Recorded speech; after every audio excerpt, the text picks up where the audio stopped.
handy dandy tool. Basically, when you're dealing with heavy wheels and tires, many SUVs and such, it allows you to go ahead, since it doesn't use wheel studs, basically create one temporary wheel stud to go ahead and get the wheel started. This sucker has put my back out more than once for not a lot of money.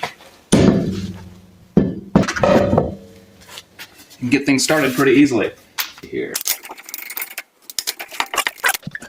we go.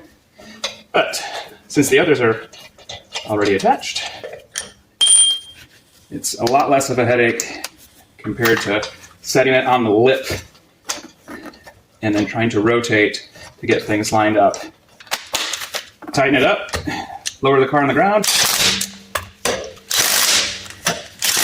and then torque, and we're good.